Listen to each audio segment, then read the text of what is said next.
My name is Edgar Sanchez. Zancudo is artistic nickname. So I'm from Colombia, but I lived in many countries, almost my entire life. Oh, somebody with a drum. My name is Barbara Lynn, and I'm just a retired teacher. I taught for 15 years in elementary school. You know, it was another box of fabrics, and these boxes, you know, take your claim, the corn. We've been married for almost 20 years, no? Close to 20 Close years. to 20 right, years. right. And I met her in the catalysis. At the catalyst. The catalyst in Santa Cruz. I was, if I'll tell the whole story. Which we don't want to really go into the whole So story. you tell the story. It was a concert, a music concert. We went to see Ruben Blades' salsa music, and just happened to meet there. And the rest is history. Dia de los Muertos is Day of the Dead, and it's celebrated in Latin America primarily. So now we are established also this comparsa like a class in the university. That's the first time we do it like a class, because always it's a community event. So the experience to do this one with the students is most first. Always when I teach, I'd like to create a community family where everybody is going to bring emotions. Well, and you know, part of the experience of Day of the Dead, you know, is family, because you know, people in developing their altars, they're usually homes or communities, and the comparsa itself, and so we wanted to bring that aspect. We almost have to bring that aspect into the classwork in the class. So by building the things together, so we, you know, as a lab, the class, a lot of the time was actually spent constructing and building things, which in itself creates a community and creates a family feeling. You know, working on the masks, I mean, you have to have a lot of trust with someone, you know, to lay down on the table and then, you know, put the mache over your face and then add parts to it. So that's a trust building experience right there. And then painting the mask together and building the flowers, making the flowers together, and ideas for the altars, and working on the skits. Just that in itself is creating community, which is a big part of the celebration of Day of the Dead.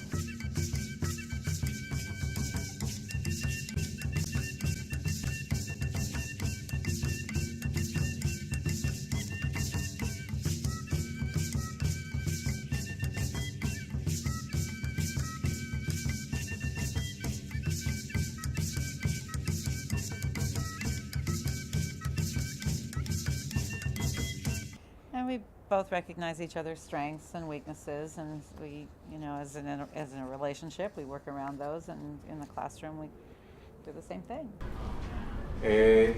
Like 6 steps behind the people who throw flowers, petals, to the floor. Actually, two persons. I sort of tried. I think I tried to put this in order, but it's not necessary. Then, Yeah. by partners is the way we walk. Me too, by two. By two. Zancudo is the artist, and I'm someone who likes art, but you know, he has the technical background, the experience, the life experience of doing comparsas, of the theory from the different experiences he's had with the native peoples and the indigenous ceremonies and that part. And I bring the Western, you know, classroom knowledge and education, and you know, former UC Santa Cruz student. I mean, I bring that part to the team. So I think we're a good team in that aspect, and both added something to it. Okay, just so we can, is everyone from outside? Remember movement, bones. Yeah. Bones. Since we've sort of This is movement and the comparsa. All right. that just always reminds me. I used to work with a woman who was married to a Russian guy, and he was a former Russian soldier. And then she met Zancudo, and she says, "My husband's inner child is this big. Your husband's inner child is this big." Yeah, that just about sums it up all right. This is a specific style Mexican, Latin American style, where we have pan de muertos, we have atole, chocolate, food, many kind of food. If we're going to Mexico, I hope that people can go visit this during this time of the year. You're going to find how they decorate the houses, the altares, how they make the roads. So all this acknowledge is the way I have to explain and show in pictures, videos, and the students get a reflection of what part they're gonna play during the class to come to do a project, to finish the project.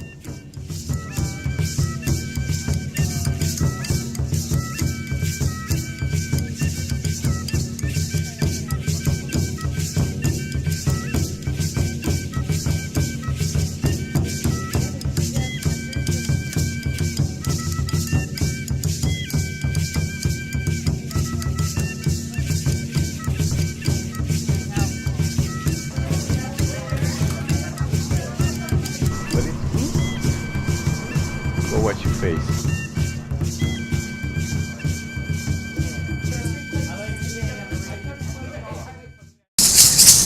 You take this responsibility, you take this tradition in your hands, and you are making it grow. You will talk about what you did right here to your grandchildren. You will talk what you do here tonight with your sons, and so on and so on and so on. Who knows? Maybe we'll be on that altar next year.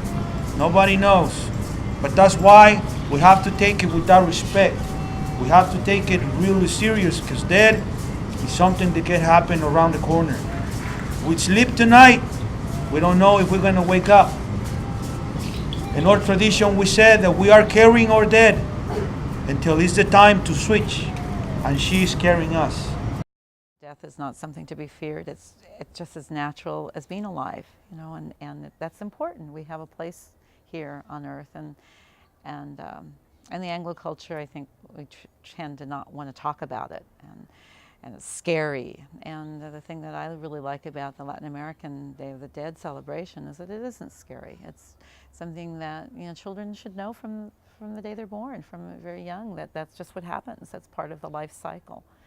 Always we carry the dead in our shoulders. When we die, the dead is going to carry us. You know, our most important job of being educated is to connect ourselves to our lives and our universe and our planet and our life and everything. And I think culturally, this class does that.